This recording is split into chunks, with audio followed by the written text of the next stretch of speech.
Hey guys, tonight we are climbing higher than you probably should, up past the clouds into the crisp, thin air of the Andes. The ground crunches under your worn sandals, llamas grunt somewhere in the mist, and a jagged wind cuts through your alpaca cloak. You're not lost, though. You're being led into a quiet stone room, one candle, one healer, and a glinting obsidian blade that catches more moonlight than you're comfortable with. See, you've got a headache. Not the kind you get from missing your morning coffee or listening to your cousin rant about quinoa exports. No, this one's sharper. It doesn't go away.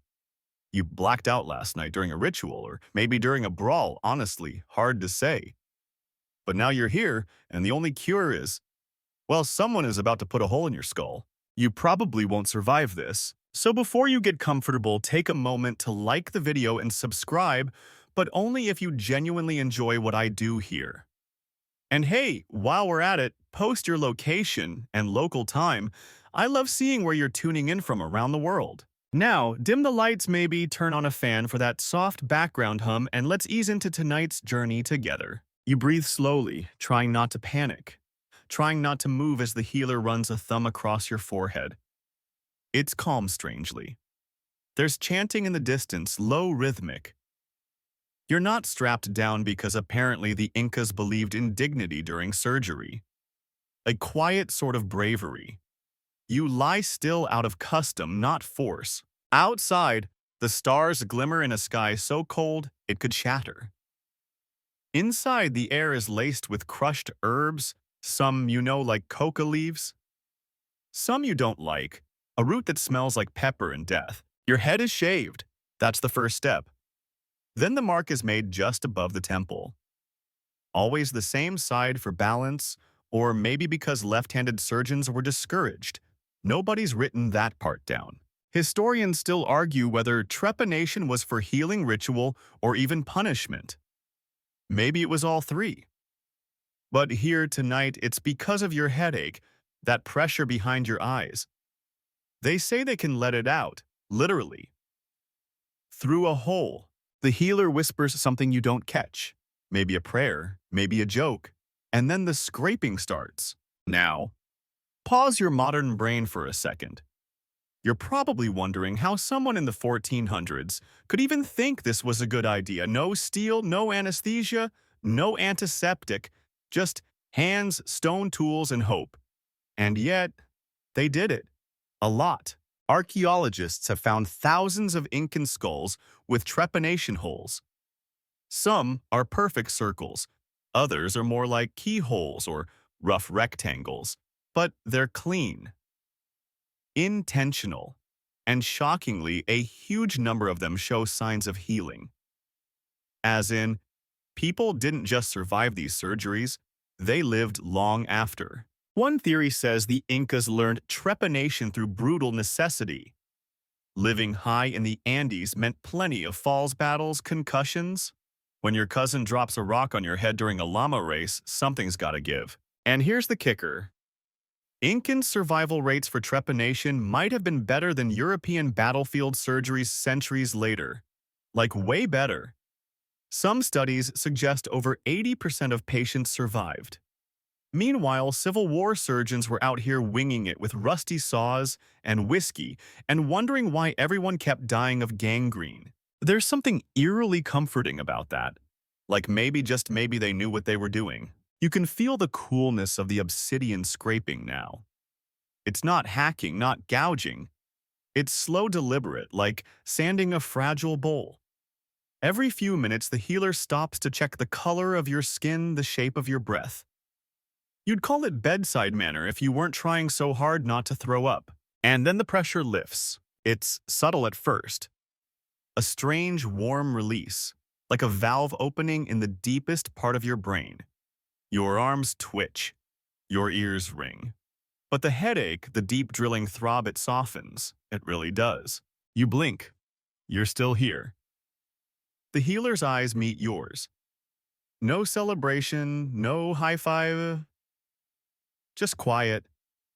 You'll stay like this for a few days. They'll apply crushed herbs, soft cloth maybe, cover the wound with thin gold leaf if your family can afford it. And then, if you're lucky, you'll walk out of here with a small round scar and a story your grandchildren won't believe. Of course, not everyone's that lucky. Some skulls, lots of skulls, show no signs of healing. That means the person didn't make it past the first night. Or the bleeding was too much.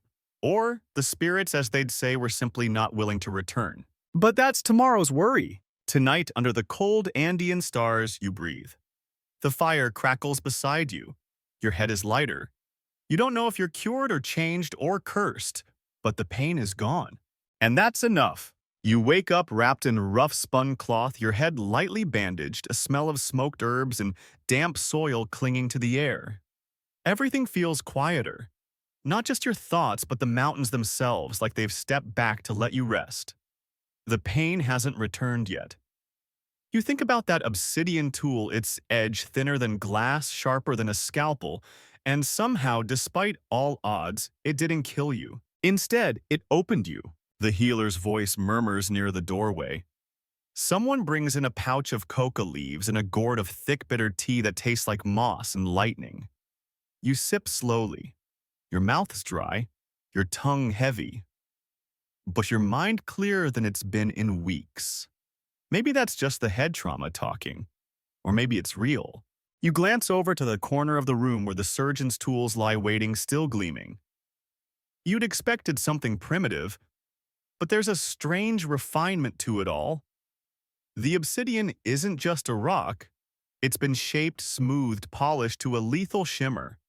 Alongside it rests a curved bone scraper likely made from deer femur or condor wing. And then a set of tweezers. Actual tweezers. You smile despite yourself. History always leaves out the little details. Historians still argue how these Incan surgeons learned their trade.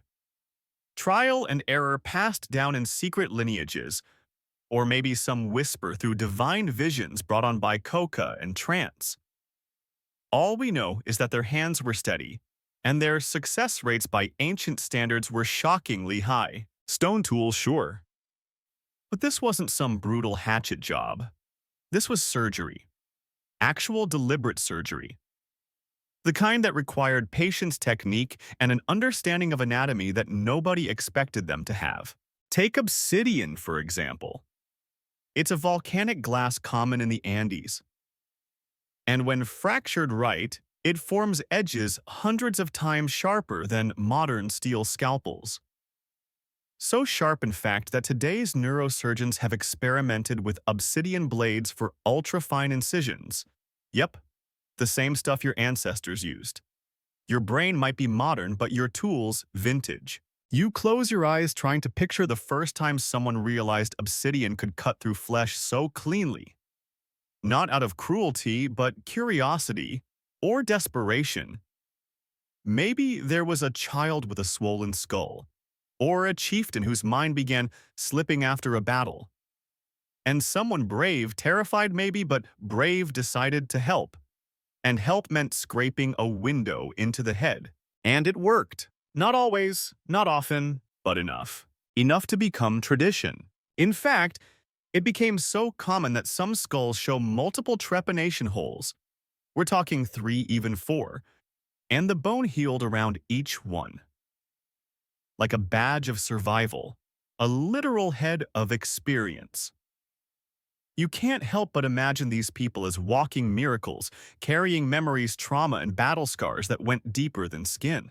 One particularly eerie discovery came from a burial site in Cusco, where archaeologists found a skull with 7 separate trepanations.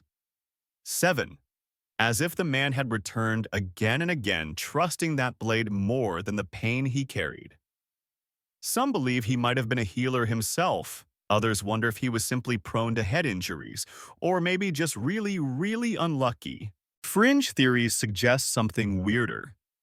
That certain people volunteered to be trepanned regularly, not because they were hurt, but because they wanted to see. To open their minds literally. There's talk light on evidence heavy on mystery that some believed trepanation helped connect to the spirit world, that it could release visions, or let the soul breathe. Mainstream historians roll their eyes, but not all of them. Because even today in tiny corners of the world, there are individuals who claim that having a hole in the skull helps unlock parts of the brain we've sealed shut. It's not science, but it's not gone either. Back in your room, the healer touches your wrist. Your pulse is steady, your eyes clear. The skull bandage is peeled away gently, revealing the raw scabbed circle. They don't apply any modern ointments, just a warm salve made from crushed herbs, llama fat, and river clay. It smells like a swamp, but the sting fades quickly. You sit up slowly, dizzy but intact. It's strange the care that follows the violence. You'd expect something colder, harsher, but no. There's warmth here. Not just in the fire, but in the hands that guide you to sit, sip, water, sleep. You lie back again, staring at the ceiling's rough stone carved long ago by hands, who understood weight structure, silence. The fire crackles softly nearby. Your thoughts drift. You imagine the others, hundreds, maybe thousands, who've lain where you are, waiting to feel better, or not feel at all. They probably didn't call it surgery. That word came later with Latin and Latin egos. But they did know it was something sacred, something between life and death, between pain and peace. And you're part of it now. A little more hollow, a little more whole. You wake to a rooster that sounds like it's being exorcised. The sky beyond the hut is no longer black. It's that pale gray just before sunrise when everything looks like it's been dipped in ash. Your head throbs, but not sharply. It's dull, like someone's knocking gently on the inside of your skull with a wooden spoon. You sit up. The bandage itches. There's a weird sense of openness behind your temple. Like you're suddenly aware that there's less of you and yet you feel here, present. The fire's out. A thin thread of smoke curls upward. You catch a glimpse of the healer again, crouched beside a pot stirring something thick and green. You remember everything. The prayer, the scraping, the moment your body tensed and your mind let go. It's morning now and you're alive, which is more than can be said for plenty of others. See, we've talked about the tools, the obsidian, the bone scrapers, the way those hands moved with purpose. But let's talk about something else, the lack of something. Anesthesia, sedatives, numbing agents, painkillers, all that cozy stuff modern medicine swears by. Not here, not even close. You endured that entire procedure awake. And if you're lucky, you only screamed once. Now, the Incas weren't monsters. They did try to help. Coca leaves were the go-to remedy for a lot of things. Chew enough of them and your tongue goes numb. Your pulse rises. You might even hallucinate your way through the worst of it. But make no mistake, this wasn't painless. There were no scalpels that whispered. No gas masks with sleepy dreams. Just stone scraping bone and a firm belief that the body could take it. And somehow it often did. Historians still argue whether the Incas had knowledge of nerve centers, or if they just got really good at working fast and clean. Some think they targeted thin spots in the skull to reduce pain. Others say the ritual element helped the chanting, the coca, the belief that this wasn't violence but purification, and maybe that's why it worked. When your entire culture agrees that pain is part of healing, your brain plays along. You step outside stretching carefully and the sun smacks you in the face like it's been waiting. The air's so thin you can taste metal in your breath. Below the valley yawns wide, dotted with terraces and mist. Somewhere down there, someone else is getting trepanned right now. And the funny part, they might not even be sick, because the reasons for drilling into someone's head weren't always medical. Sure, it helped with pressure like from head trauma swelling or skull fractures. Trepanation was often used after war injuries. But some looked almost cosmetic, or maybe spiritual. One skull from the Paracas region shows a perfectly round hole in a teenager's head. No signs of trauma, no signs of illness, and the bone around it healed beautifully. It's like someone just said, you know what would help this kid? A little more fresh air inside his head. Weirdly, it gets even stranger. Some researchers believe that trepanation might have been a kind of rite of passage, a way to mark someone as chosen, or protected, or clean. not punished, purified. Fringe idea, absolutely. But the archaeological evidence doesn't rule it out. And then, there are the trepan skulls found buried with offerings, corn feathers, tiny gold discs. These weren't medical leftovers.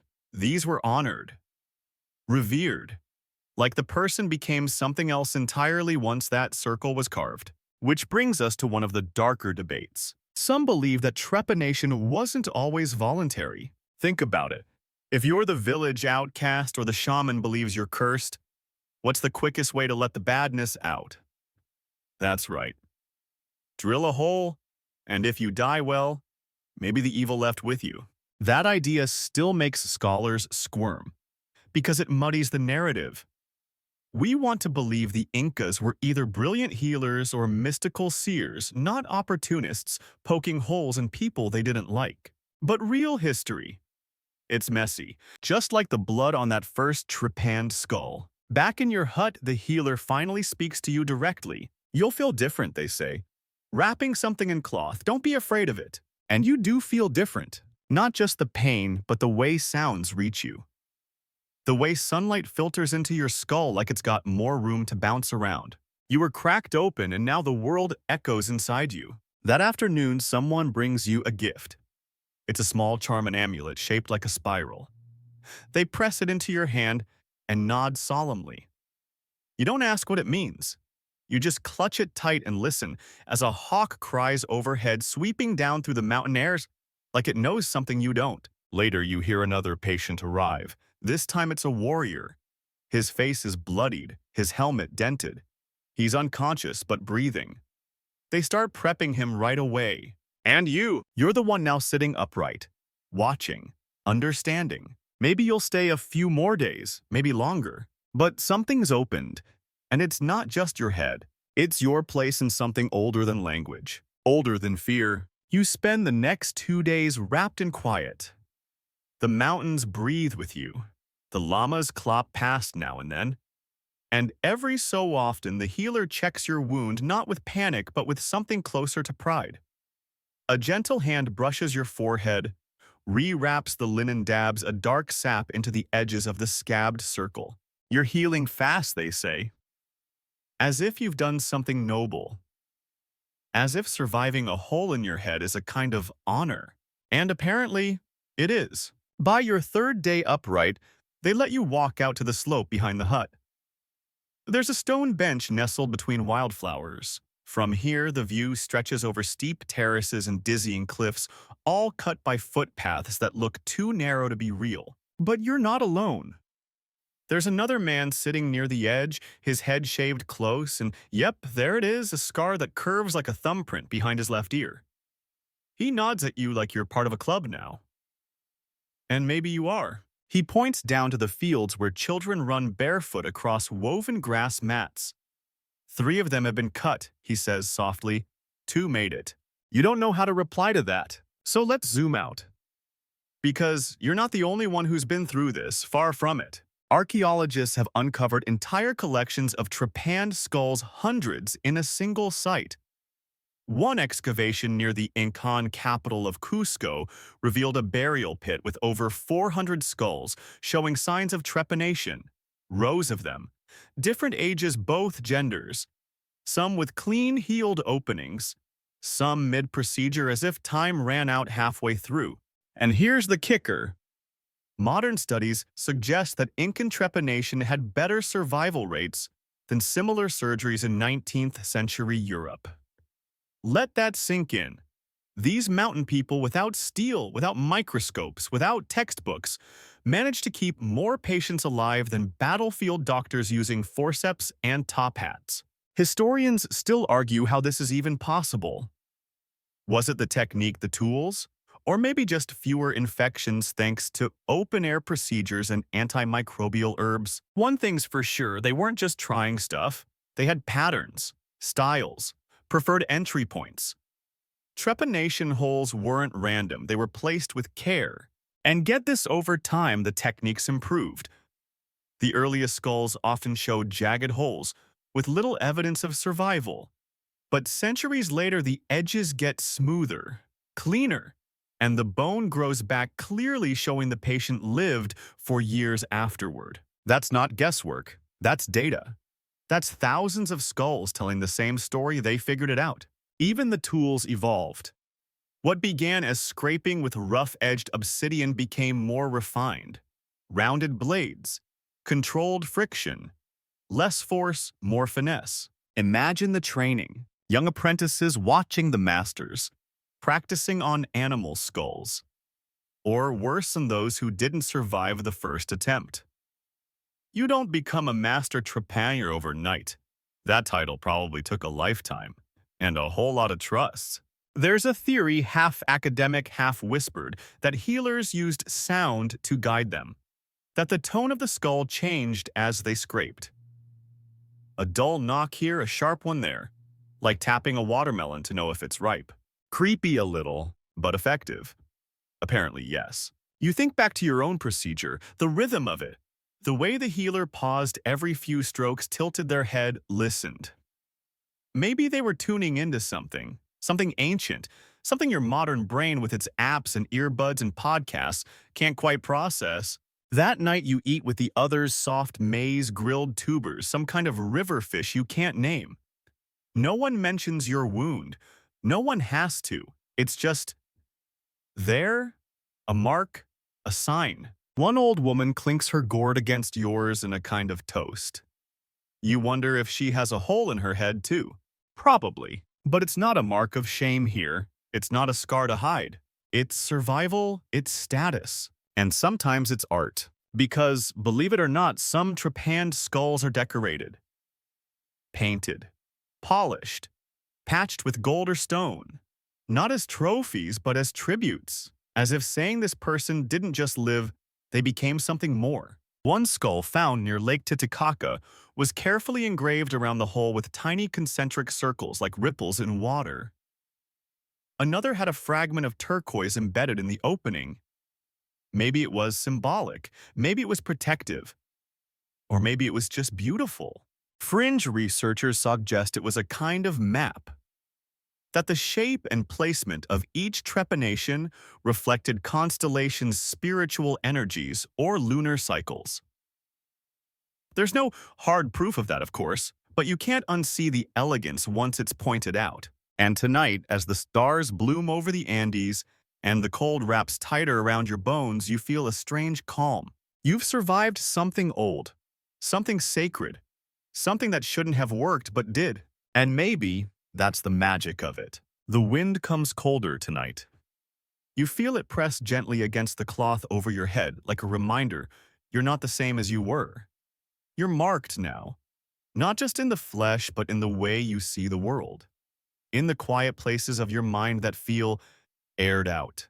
You don't know if it's the absence of pressure or the strange rush of surviving something so ancient, but you feel it lighter, quieter, not healed exactly, but adjusted, recalibrated. And now the question creeps in. Why?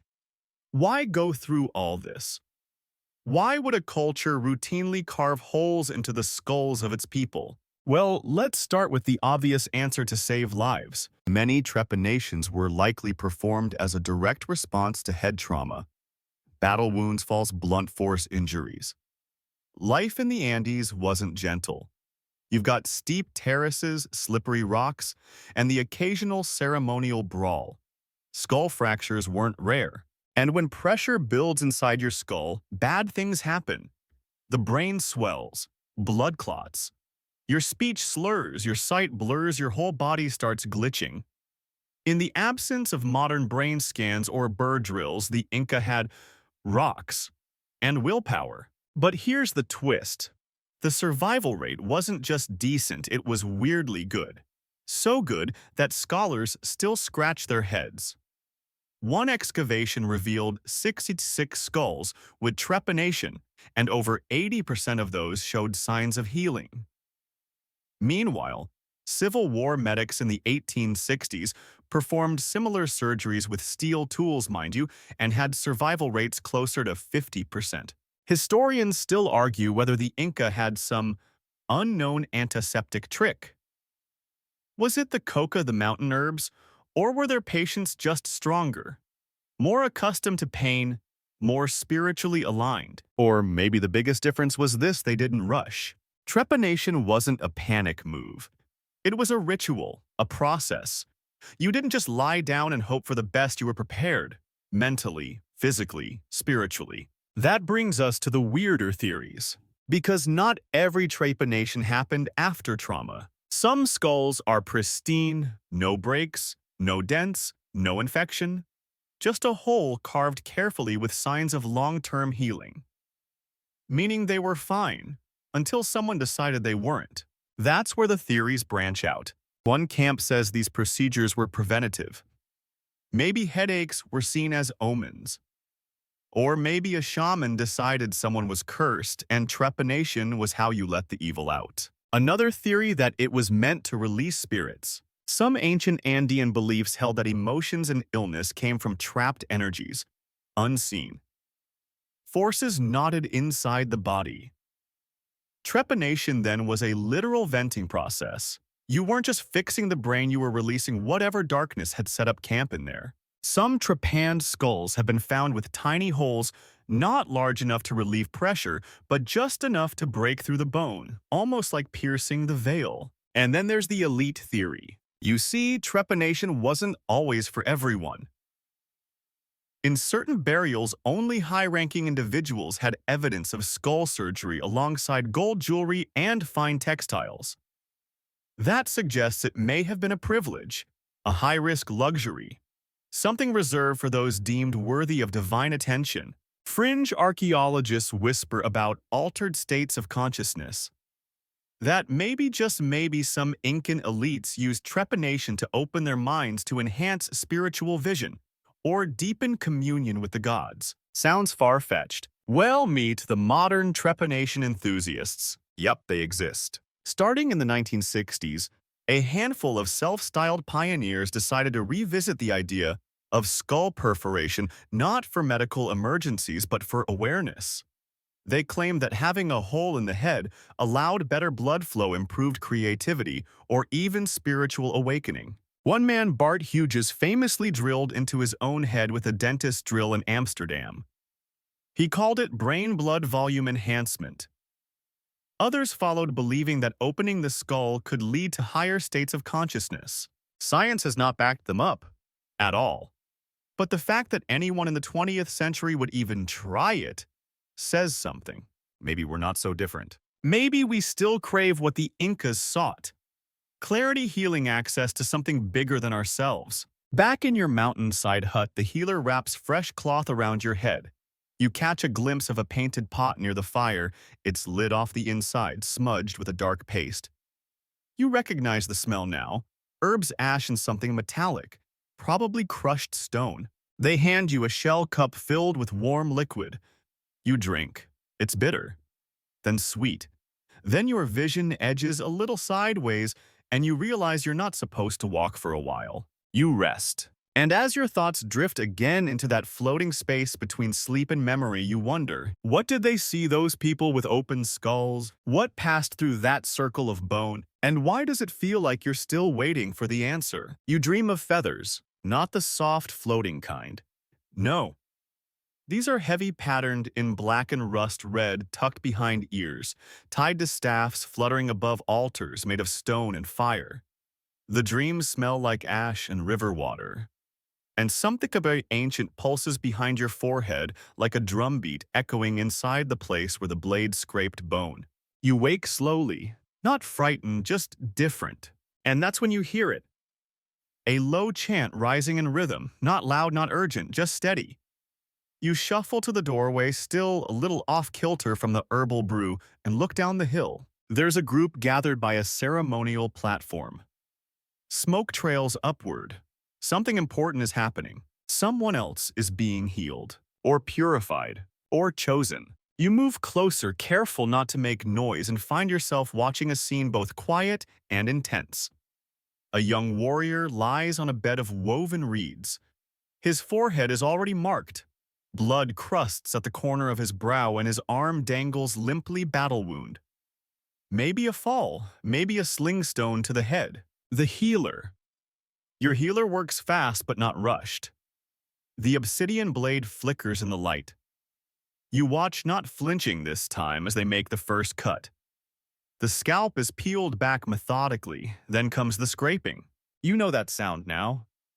You felt it from the inside. But here's what surprises you: there are two healers working together. One scrapes, the other holds a ceramic bowl close, ready to catch blood. They barely speak. The motion is fluid, coordinated, like they've done this 100 times. Which, honestly, they probably have. You turn away for a moment and let your gaze wander to the crowd. And that's when it hits you. No one's crying. No wailing relatives, no frantic pacing. This isn't treated like a last-ditch surgery. It's not even treated like a tragedy. It's a ritual, a part of life. And now we enter the deeper waters of the Incan worldview. See, for them, the body wasn't just meat and bone, it was a vessel, a bridge between the physical and the divine. So when something broke, when the head ached or the spirit misfired, it made sense to fix that bridge. Enter trepanation. And in times of war, it became not just healing, but survival. Incan soldiers were trained hard. They carried slings, clubs, spears, and they used them. Battles were brutal. Crude helmets made of wood or tightly woven cane offered some protection, but not enough. Blunt force trauma was common. And so after every battle there were the wounded, and among them those with crushed skulls. That's where the healer stepped in. They'd assess the damage, clean the wound, and if needed, remove shattered bone to reduce pressure. Sometimes the hole went deep. Other times it was just the surface. But get this, the majority of trepanations weren't from open wounds. They were second surgeries, repairs done after the skull had already started healing wrong, which means they didn't just treat trauma, they corrected it. Try wrapping your head around that. Even today, most rural communities wouldn't dream of doing brain surgery in a hut, but the Incas, they normalized it, honed it, made it part of the toolkit. And they didn't just rely on magic, they studied. In some excavation sites, archaeologists have found collections of practice skulls, animal bones, even human remains with clear evidence of repeated cuts and drills. Someone was learning, training, improving. Historians still argue whether this means a formal school of surgery existed. Maybe not in a building with a sign over the door, but something systematic, structured, passed down through hands, not books. And the results, they speak for themselves. Skulls showing clean margins, no infection, solid bone regrowth. People lived years after. Some bore multiple surgeries across their lifetimes. One individual even had 3 separate procedures spaced out over time, each one healing before the next began. These weren't flukes. These were professionals. And yet, it never became mass-produced. Trepanation remained intimate, personal, a blend of science, spirit, and community. As you sit watching the procedure below, you begin to notice more of the herbs being burned, the way someone waves a feather over the patient's chest, the low hum of a song that never breaks rhythm. This isn't just medicine, it's theater. Sacred theater. A performance meant to soothe the gods, steady the patient, and remind the community healing is a shared act. Eventually, the scraping stops. A gentle cloth is pressed to the wound. The scalp is folded back. More herbs are applied, some to disinfect, some to numb, some to seal the space where the spirits passed. The warrior breathes, barely, but he breathes, and the crowd lets out a quiet exhale. You rise, your own bandage shifting slightly in the wind, and feel the connection between you and him. Between pain and purpose, between ancient tools and the staggering precision of hands that somehow knew exactly what they were doing. That night, as you lie back down inside the hut, sleep doesn't come quickly. You've seen too much today, seen someone else pass through the very threshold you just crossed. The rhythm of the healer's hands still echoes in your mind. Scrape, pause, scrape. That steady beat that somehow speaks of both danger and care. You stare at the beams above you, smoke-stained and old enough to remember a dozen lifetimes. The smell of crushed herbs lingers in your nose, peppery, earthy, almost sweet. Outside, the wind hums through narrow mountain passes like it's tuning some invisible instrument. And inside you, is quiet. But it's not empty, because now you know. Now you understand something that no textbook or documentary can teach. The healer wasn't just fixing bone, they were reshaping something far older. A tradition of science and art that lives at the razor-thin edge between life and death. You remember what they told you on the first day. You'll feel different. You do. And now you want to know more. So in the soft light of early dawn, you rise, shake off the sleep, and walk back to the fire pit. The healer is there already grinding leaves with a dark stone pestle, as if they never sleep. Teach me, you say. They look up. No surprise in their face, just a slow nod. And that's how your lessons begin. They don't hand you a scroll or sit you at a desk. This isn't that kind of knowledge. It's in the repetition, the observation, the feel. You learn to sharpen obsidian until it's nearly invisible. The trick is in the angle not too steep, or it shatters, not too shallow, or it won't cut. You practice for hours on animal hide. Cut, stop, cut. The edge must be so smooth it whispers. Then you learn to recognize skull types. Not every head is the same. Some are thick-boned, hard to cut. Others are fragile, brittle like eggshell. The healer taps each one gently with a knuckle, listening. The skull will speak to you, they say. It sounds ridiculous, until one day it does. You place your hand on an old bleached cranium used for training. You scrape slowly with the deer bone tool. And suddenly you feel it, that shift, that hollow tone that says 1 more millimeter and you're through. And you stop. You listen, you know. Historians still argue how the Inca learned to judge that moment. Some claim they just got lucky. Others suggest centuries of experience passed from healer to apprentice through muscle memory. And some, the more poetic ones, say the skull wants to be understood. You believe it now. In the weeks that follow, you help gather herbs from the slopes. Coca leaves bitter roots, even moss scraped from shaded stones. Everything has a purpose. One stops bleeding, another numbs the nerves, a third calms the soul. The healer tells you something strange one night over fire-roasted corn. Trepanation isn't about removing, it's about releasing. You nod even if you're not quite sure what they mean, but it sticks. And then comes your first real patient. He's an elder racked by pain, unable to sleep. His family believes it's a bad spirit trapped inside his head, but the healer suspects something more mundane, a swelling near the temple. The man agrees to the surgery. You're not leading it, of course, but you assist. You prepare the cloth, warm the blade, and hold the elder's hand as the first cut is made. His breathing is slow, controlled. You chew coca leaves with him to help ease the tension. You chant, softly. Not because it's magic, but because it matters. The healer works with that same hypnotic grace. The scraping begins, and soon you see it, that shimmer of white beneath the blood, the bone. Then the hole, then the relief. When it's over, the elder is pale but alive. He grips your arm.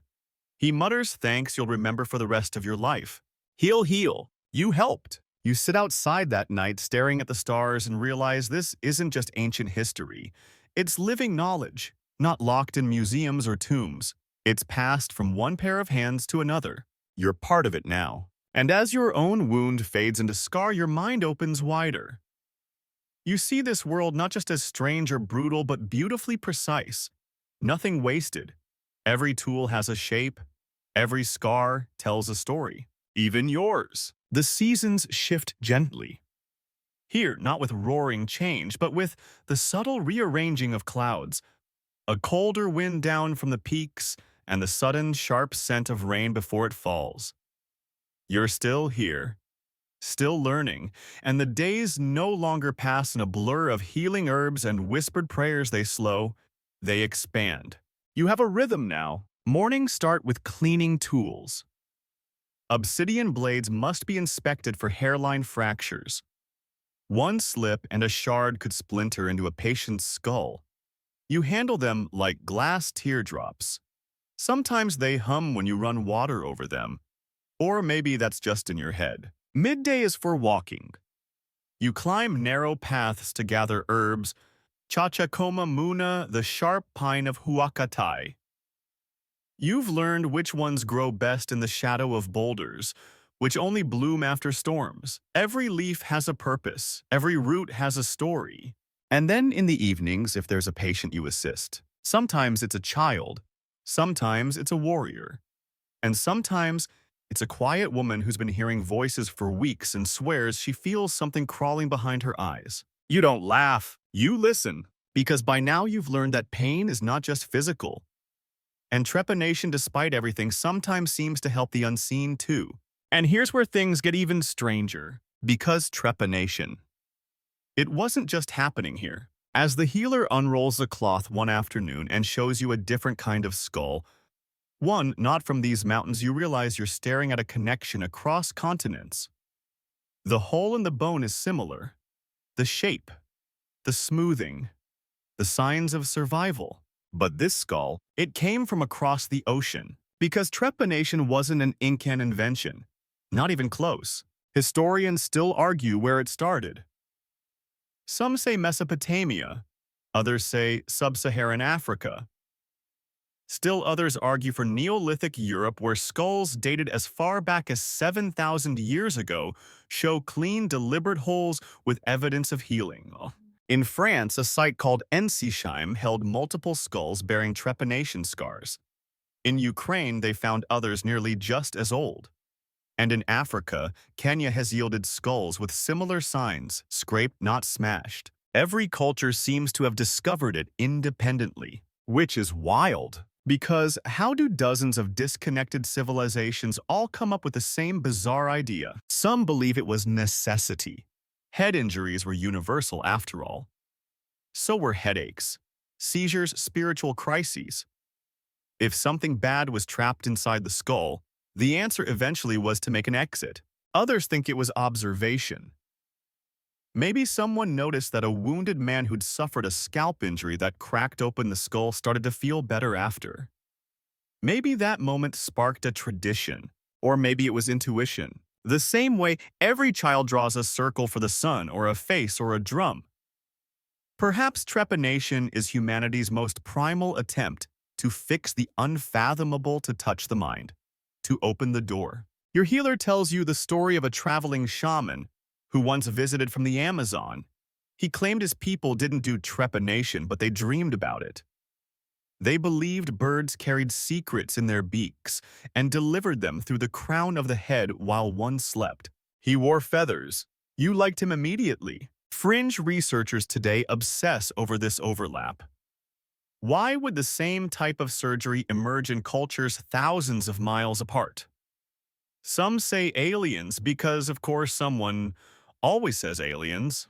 Others believe in a shared ancestral memory, a sort of ancient medical instinct. But there's also the very real possibility that trepanation worked, that it relieved pressure, eased seizures, cured migraines, and maybe even prevented death in people who otherwise had no options. And if something works, it spreads. Like fire. Like stories. You press your fingers to the side of your own head where the scar has settled. It's smooth now, faded. But when you lie on your side just right, you can feel it pressing slightly into your pillow. A soft reminder that once your skull was open, that once someone reached in and gave you back your mind. Later, while sharpening bone scrapers by firelight, you ask your healer if they've ever seen one of the European skulls. They nod. Too much force, they say, too fast. Always trying to finish before the wound gets ahead of them. That tracks. When Spanish explorers arrived in the Andes, they brought with them steel armor and a complete lack of understanding. They saw trepanation as barbaric, savage surgery, they called it. The irony, European medicine at the time relied on bloodletting and leeches, glass houses, sharp stones. What the Spanish never grasped was that this wasn't an act of savagery, it was an act of precision, of patience, of knowledge passed from finger to finger without ever needing a book. The Inca weren't experimenting, they were perfecting. And you're here now. Part of the lineage. Apply it.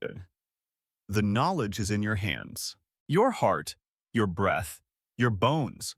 Tonight the stars feel especially close. You lie on a blanket of thick alpaca wool eyes tracing constellations you've learned by name and story. The fire crackles nearby, but it's the sky that warms you most. There's something about being this high up above the tree line where the air thins and the heavens lean in just a little closer. Your fingers touch the side of your head again out of habit. The scar's barely there now, just a faint ridge. But it feels alive somehow, like a hidden doorway sealed shut but humming with memory. Beside you, the healer sorts through their tools, carefully inspecting the set of obsidian blades and bone scrapers. The tools are always cleaned after use, then set under the moonlight to rest, as they put it. You once asked why? Because they've tasted pain, they said. They need to forget it. You didn't argue. Now they pass one to you, not to cut but to feel. You roll the thin, glassy blade between your fingers. It's cool, almost too smooth. You try not to think about how close this edge came to your brain just weeks ago. But the thought doesn't scare you anymore. It fascinates you. The deeper you go into this world, the more you realize just how intricate it is. Every tool has a story. Every step has a reason. The obsidian isn't just sharp, it's sacred. Forged in volcanic fire, it's believed to hold the essence of Pachamama herself, the Earth Mother. The Inca didn't just cut with it, they communed with it. You've heard the stories. That certain blades were used only once, then buried. That others were passed down generation to generation, wrapped in llama hide, their edges never dulled. Some even had names. Tonight, you're introduced to one of those. Its name is Sumak Chinke, which translates loosely to beautiful whisper. It's longer than most, its handle carved with a pattern of spirals and birds. The healer tells you it was once used on a general after a fall from his horse. He survived, went on to win 3 more battles. Swore the surgery gave him better vision. Whether that's true or not, the blade became legend. And now it's in your hands. You try to imagine explaining this moment to someone from the modern world. Yes, I had a hole drilled in my head with volcanic glass, and then I was handed a sacred knife that may or may not whisper. It'd make a great tweet. Hashtag healing the hard way. But here none of it feels absurd. It feels precise, calm, a kind of logic that doesn't require wires or Wi-Fi or white coats. You practice with Sumak Chinke, scraping slowly along the surface of a spare practice skull. Not cutting, just listening, feeling, because that's part of the training to intuition. You learn to feel temperature shifts in the bone. You learn how to hear the difference between outer skull and inner table, the 2 layers that protect the brain, like a shell within a shell. And yes, you learn to stop, because the art isn't in the hole, it's in knowing when it's enough. Some skulls from ancient Peru show overdrilling, clean edges but no healing. It was too much. They went too deep. The healer reminds you of this often. Even the sharpest blade is useless if the hand is greedy. That lesson stays with you, as does the knowledge that sometimes trepanation didn't start with a wound at all.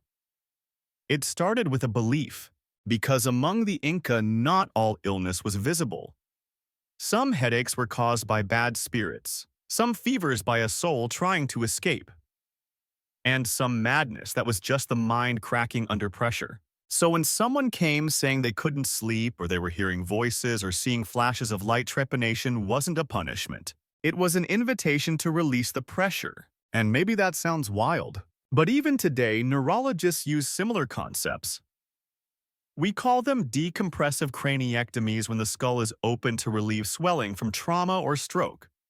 Granted, we use titanium clamps and million-dollar imaging, but the principle, same as it ever was. Historians still argue whether Incan Trepanation was truly medicinal or more of a ritual, a placebo wrapped in stone.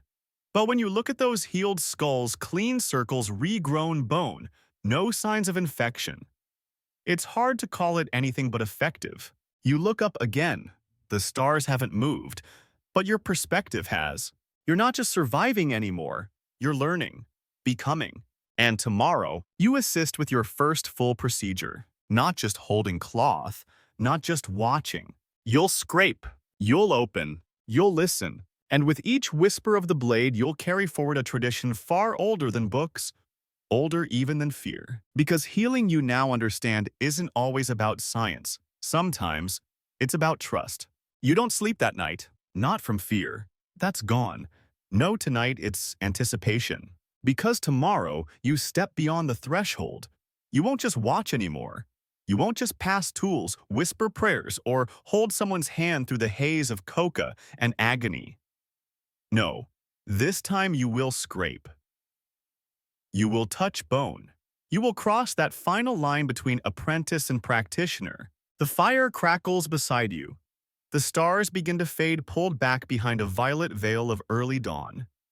Your fingers twitch, not from nerves but muscle memory. You've practiced on bones for weeks, learned the rhythm, learned the tone. You're ready, or at least the healer believes you are, which is enough. By midday, the patient has arrived. A young man, maybe 20, carried in by his brother. He limps badly.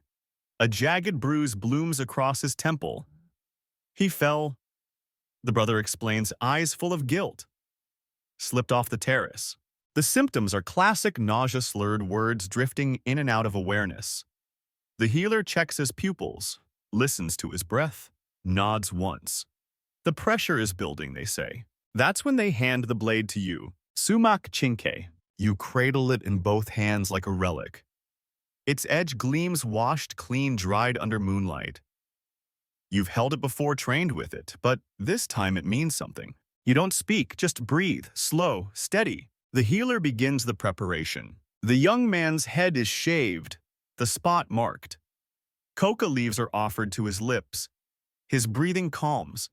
The chanting begins soft and rhythmic. A steady drumbeat thrums low in your chest, not from the crowd, from you. And then it's time. Your hands don't shake. You expected they might, but they don't. As you make the first incision, slicing the scalp along the marked line, you feel the blade move like silk across flesh. It's smooth, too smooth even. The skin parts with a quiet sigh. You fold it back carefully, revealing the skull beneath, white curved, already beginning to pulse from the swelling pressure underneath. And then the real work begins. You place the blade to the bone. You've done this 100 times in practice, but this is different. This skull breathes. This skull trusts you. You scrape slowly in tight circles. The sound is unmistakable, like sanding stone underwater. You check the depth constantly. 1 millimeter too far and the tool cuts into brain. But you don't go too far, because now you know the sound. You feel the shift. And when it happens, when the bone gives the telltale whisper of enough, you pause. You set the blade down. You pick up the curved bone tool and you lift the thin circle of bone free. A sigh escapes the patient's lips. His fingers twitch. The swelling is visible now, blood and pressure rising like a slow tide. You press a clean cloth to the area. The healer steps in, draining the fluid with practiced ease. Then more herbs, a binding cloth, a chant, a moment of silence. It's done. You step back, heart still racing. Not from fear, but from awe. Because this isn't magic. It's precision. It's ancient. It's real. Later, you help move the patient to the resting hut. His brother thanks you. Over and over. The words don't matter. It's the look in his eyes, the relief, the belief that you just pulled his brother back from the edge. That night the healer speaks. You remembered the shape of the song, they say, nodding toward the tools. That's what matters. You want to ask what they mean, but something in you already understands. This isn't a science of textbooks. It's a science of listening, of knowing when the body says, I can't hold this anymore, and giving it an escape hatch, of knowing when to stop, when to hold your breath, when to let your hands move like water instead of force.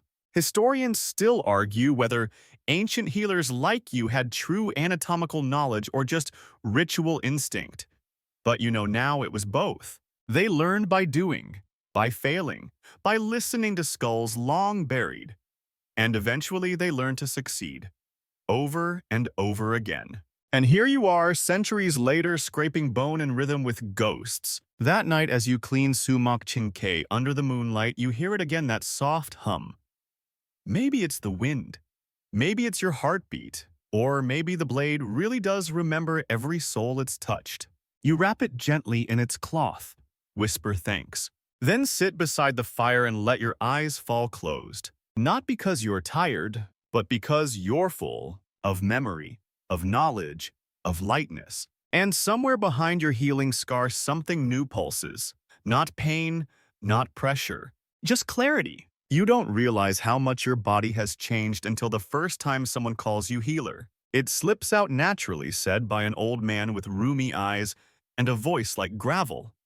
He presses a hand to his chest in greeting. Thank you, healer, he murmurs. Just like that, as if it's always been your name. You nod, but inside something shifts, because now it's real. You're no longer the one asking questions, fumbling with bone tools, second-guessing every move. Now people come to you, with pain in their eyes and hope clenched in their hands. And somehow you know what to do. Your own scar has faded, but it still tingles when the wind changes. A soft pull behind your temple like the mountain whispering, still with you. The rituals continue. The days begin and end in rhythm. Herb gathering, blade inspection, skull tapping, patient tending. Each act builds on the last. You find joy in the small tasks, grinding leaves to a fine paste, folding cloth bandages, perfectly square boiling linen in mountain spring water, until it's sterile enough to make the Spaniards jealous. And one day, the healer gives you something unexpected. A journal, not a Western-style codex. This one's a long strip of bark cloth carefully folded into accordion pleats.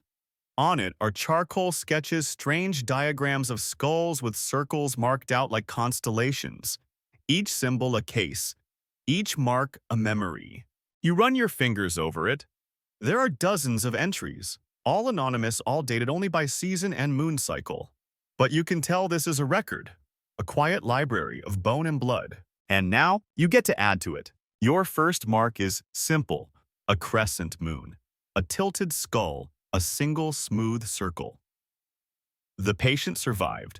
You include the symbol for coca leaf and another for obsidian. Just like that, your story joins hundreds of others. It makes you think how many of these fringe healers have passed through time, unrecognized.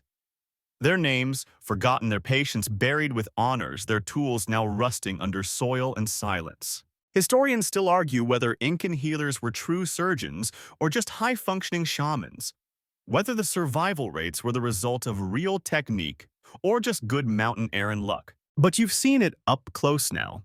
You've held lives in your hands, and you know it's not superstition, it's not luck. It's knowledge written not in ink, but in repetition, in feeling, in the patience to scrape, to wait, to listen. You're sitting by the fire one night, flipping through the journal again when a woman approaches. Her son trails behind her, maybe 10 years old, eyes wide and bloodshot. He's not limping, not wounded, but he hasn't spoken in 2 days. No one knows why. You kneel beside him, place your fingers along his temple. The skin is cool, pulse is steady, but the boy flinches when you press behind his ear. He winces not in fear, but like something inside is hurting. The mother begs with her eyes. She doesn't speak much Quechua, only a regional dialect, but you understand anyway. Please fix him. You take your time. That night, under candlelight and coca leaf steam, you begin. The boy is calm, too calm, like he's already halfway to the spirit world. You mark the site just above the right temple where the pressure feels strongest. Then you begin the cut, the scrape, the weight. You're slower with children, more cautious. Their skulls are softer but more unpredictable. You whisper while you work. Not because you think it helps the cut, but because it helps you stay steady. And then relief. The small bone circle lifts free. A warm mist escapes, trapped air swelling, or something stranger. You don't know, but the boy exhales for the first time in hours. The healer nods from across the room. You chose the right spot, they whisper. Over the next few days, the boy recovers. And then on the 4th morning, he speaks. Just one word, but loud, clear. His mother cries. You write it in the journal, Crescent Moon Boy's face, sound waves. There's a part of you that still wonders what caused it.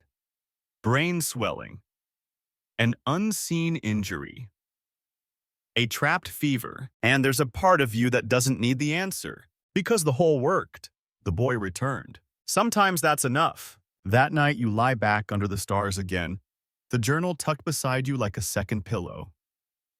The wind whistles low through the mountains, and for the first time in a long time you feel something you hadn't noticed was missing.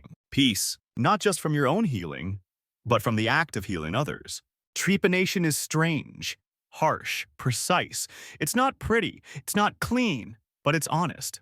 And beneath the skin, beneath the scar, beneath everything, it's what holds you now. The next time you perform a trepanation, it's not in a hut. It's in the open air on a hillside blanketed with soft moss, the kind that cushions every footstep like a secret being kept. The patient is already lying still, shaded by a canopy of woven reeds. Birds trill nearby. Llamas graze calmly a few meters away. The mountains press in quietly, massive and unmoving, as if they're watching. This one is different. He's not injured, not bleeding, not convulsing. He's perfectly healthy. Too healthy almost. Muscled. Sharp-eyed. A hunter, maybe. Or a messenger. But when he speaks, it's not about pain, it's about dreams. I've been seeing things, he says. The kind of visions the ancestors speak of. Fire behind the eyes. Voices that speak from the corners. You ask the usual questions about headaches, sleep dizziness. He shrugs them off. No sickness, he says, just too much. He taps his forehead. It's full in here. Something wants to leave. And the healer doesn't even flinch. They nod. Look to you. And that's when you realize this is one of those cases.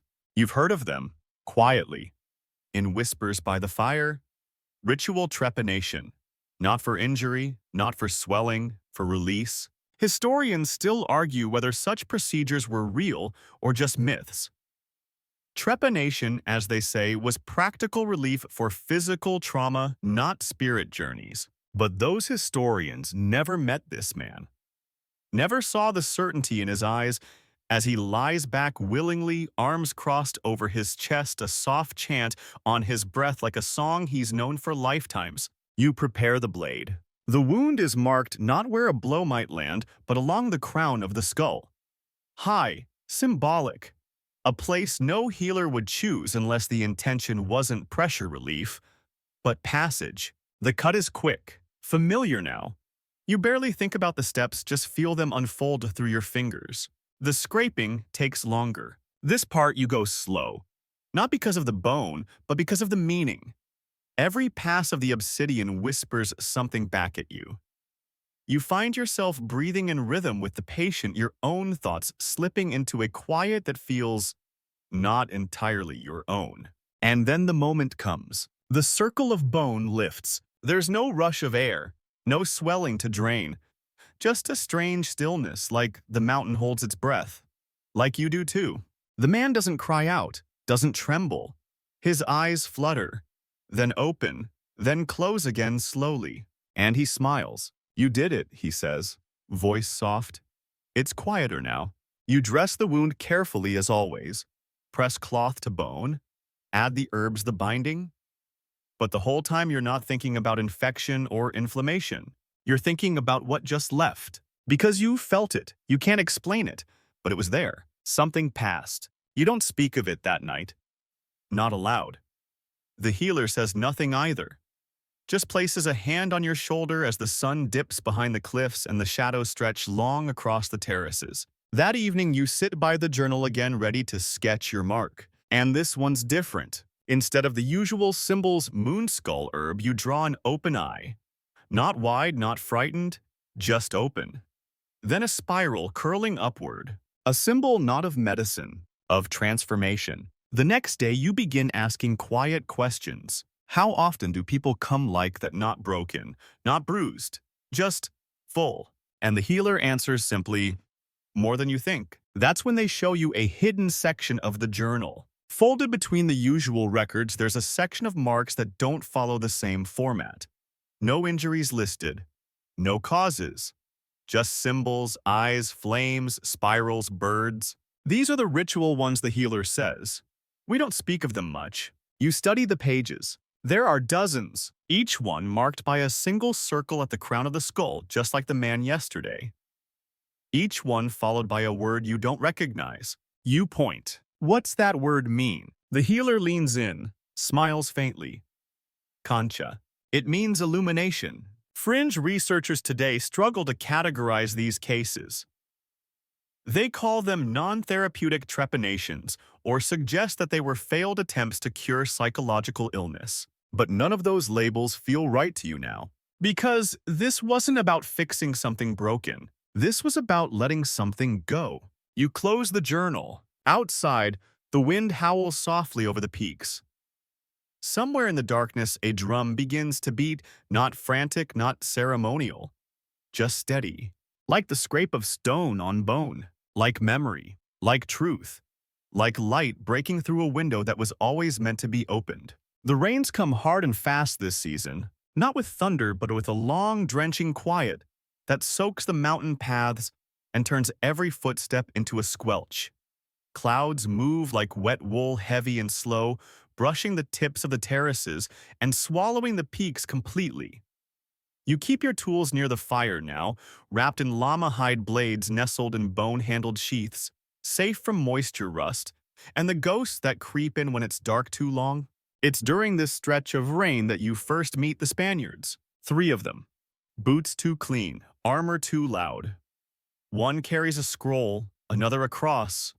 The third just looks tired. They arrive not with weapons raised, but with wide eyes and furrowed brows, men pulled far from their world into something they clearly don't understand. They're here to observe, or so they say. They've heard whispers of skull surgeries, of primitive healing. They want to see for themselves what this witchwork looks like. They speak with the stiff posture of men who believe in God and empire, but they're cold, wet, curious, and more importantly, desperate. Because one of them is injured. A fall from a cliffside, they say. The one carrying the scroll has a gash across his scalp swelling fast. His speech is slurred. His vision flickers. They tried leeches and prayers and something involving burnt rosemary. It didn't work. So now they're here. Among people they don't trust, seeking a solution they don't believe in. You and the healer examine him quietly. The swelling is obvious. The pressure rising. You've seen it before. You know the steps. But you also see the tension in his companions' faces.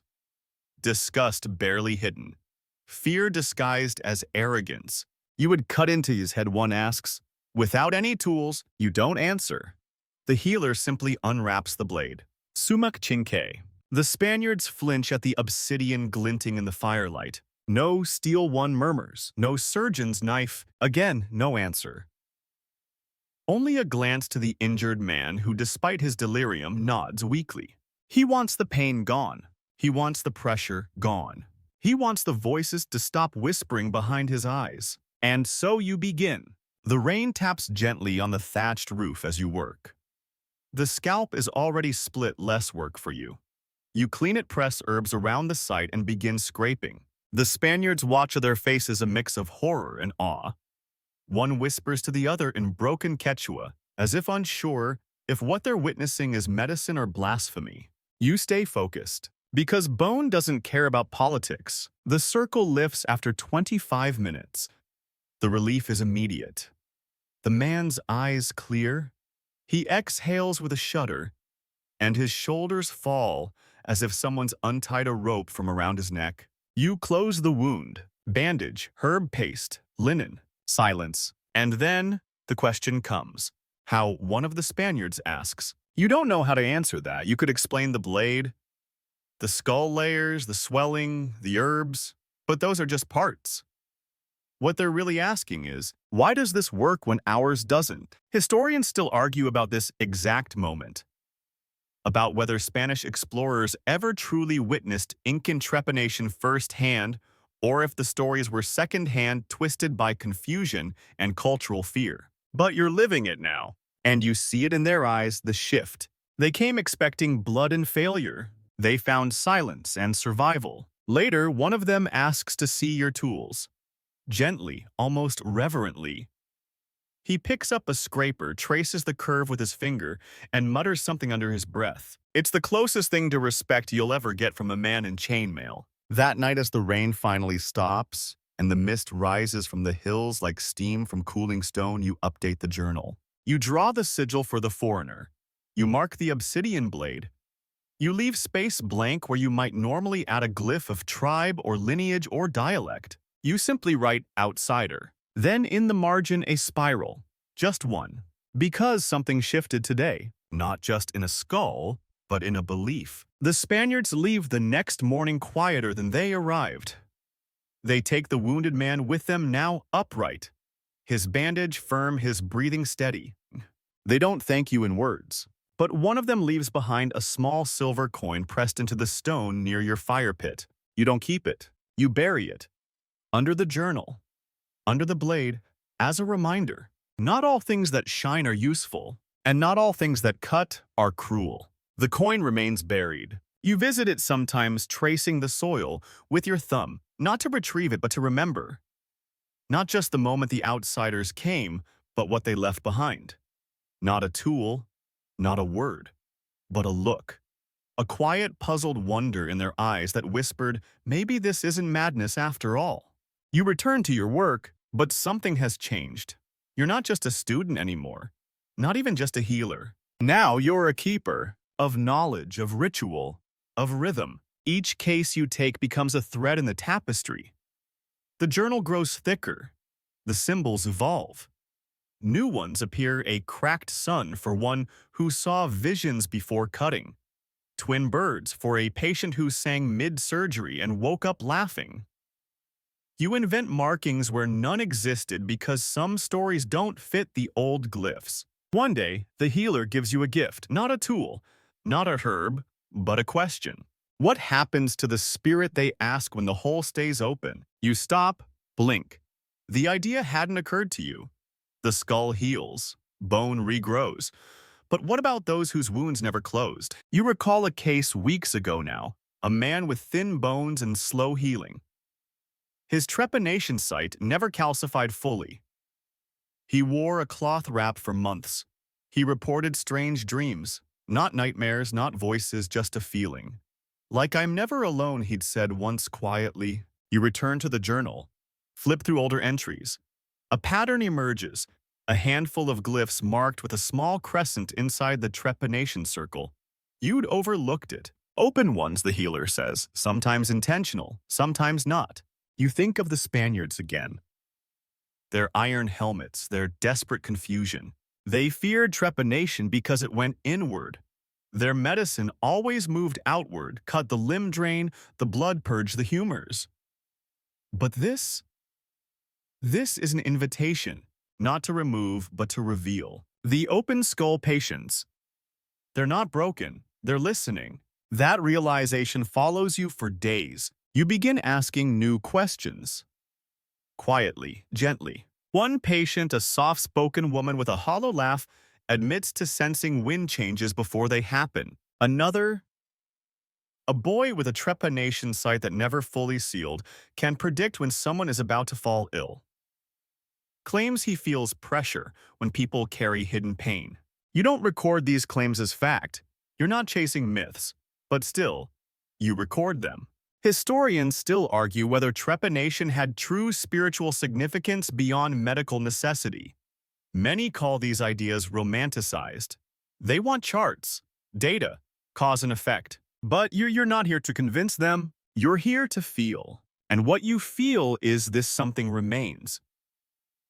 After the wound, after the healing, after the breath returns, and the skull rests easier against the earth. Something lingers. It's not measurable, but it's there. Later that month, you encounter a case that shakes you. A child, young, barely 6, struck by a falling rock, comatose, pupils blown, breathing shallow. The kind of case that in any other era would simply end. But you don't let it. You and the healer work fast. No ritual, no time. Scalp, blade, bone. The pressure hisses out like a dying flame. You suction fluid, pack herbs, whisper faster than you can think. Your hands blur.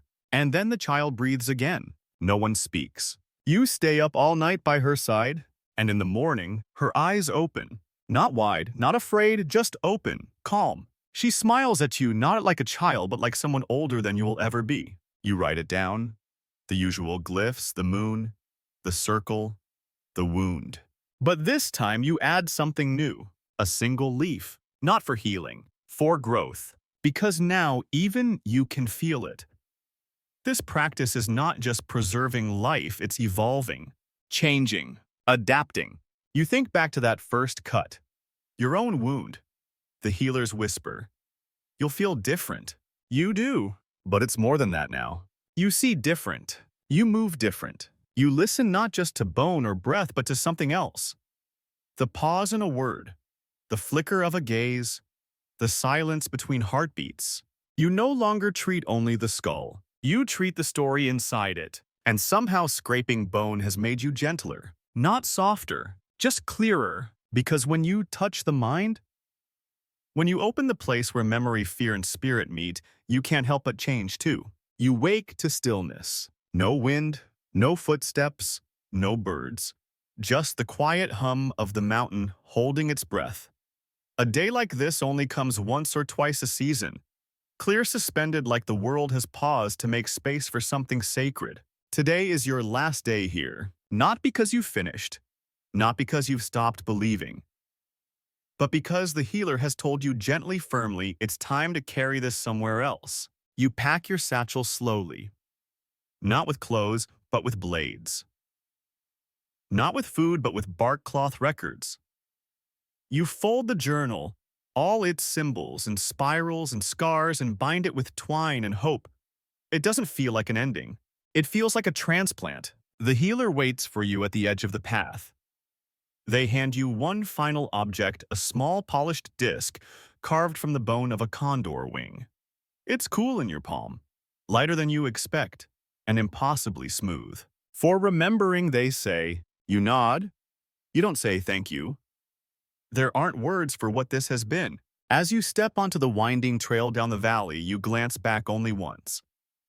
The hut is small. The roof is sloped. Smoke curls up like a soft goodbye. And now it's your turn. You'll find other places, other patients. You'll see different skies, different bones, but your hands. They know now. Your breath, it sinks to that rhythm. It sinks to scrape, pause, listen. Some nights you'll miss this place. The drumbeat of rain on the roof, the sound of obsidian in water, the sudden quiet after a life is saved. But you'll carry it. In your knuckles, your scar, your spine, in the open space behind your eyes where once there was pain, and now there is only calm. And when you meet others, those still afraid of what lies beneath the bone, you'll smile gently. You'll offer your blade, your touch, your silence, because you don't just know the art now. You are it. So now, as your eyes begin to close and the breath leaves your body in long, quiet waves, let your thoughts settle like dust in the corners of an old room. There's no rush now. No more pressure building behind your temples. No sharp obsidian at your doorstep. Just the gentle reminder that long ago someone faced the edge of pain and chose to carve a door through it. And somehow they came out the other side whole, not broken. Changed, not shattered. You might still feel the trace of that circle behind your ear, the ghost of an opening that never really needed to be cut, a symbol maybe for release, for relief, for letting go. The mountains are far now, wrapped in mist. The hut is quiet. The fire has dimmed to glowing ash, and your body is no longer watching or scraping or chanting. It is resting, still, safe. Let your mind drift into that same space the healers once touched. The place where pressure becomes peace, where the weight of thought dissolves into the hum of the earth beneath your bones. You're not alone here. You're with them now. The line of quiet hands, the circle of open skulls, the soft footsteps of those who once believed healing could begin with a hole and end with light. Sleep comes easy now. Let it. You've already opened what needed opening, and what's inside is finally still.